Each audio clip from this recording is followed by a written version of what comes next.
Hey, beloved, I'm so grateful that you posted this. This recipe that you mentioned up here, let's talk about it because you got a little bit of idolatry mixed in there, beloved. You indicated that the Ten Commandments plus JC, but when you put the Ten Commandments and JC together, you got some major issues.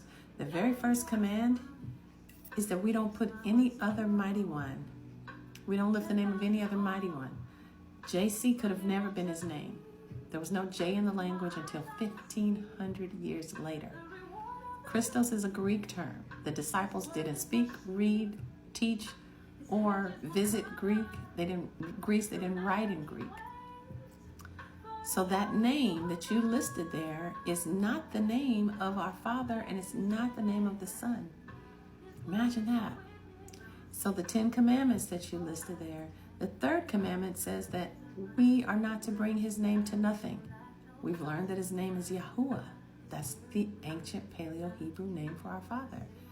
And by listing it the way that you did, you just brought his name to nothing. So there is two statements of violation of those 10 commandments that you listed that supposedly open the door to salvation for us. That's what we were taught, right? We were taught.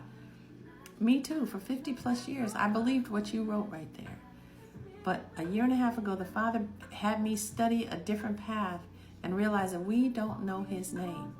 We have not known his name. We're not hearing his name. We're not singing his name. We're not praising his name. None of that. Because we got JC in the way. That could have never been his name. The Father's name in ancient Paleo-Hebrew is Yahuwah.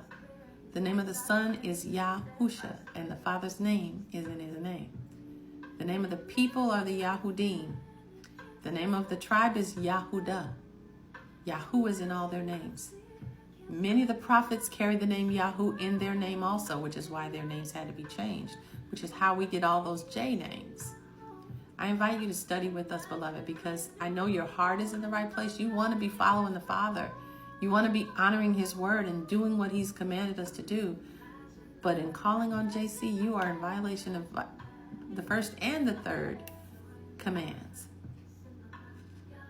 We were all deceived, beloved. I know it's hard to hear it. I know it's going to cost a bit of a grieving process for you. We've all had to walk through it. But the Father is calling you higher. He's trying to help you understand him in a new, more intimate way. And you get to allow him to. First step is recognizing that JC could have never been his name. I hope you decide to study with us. Take good care. Thanks for your comment.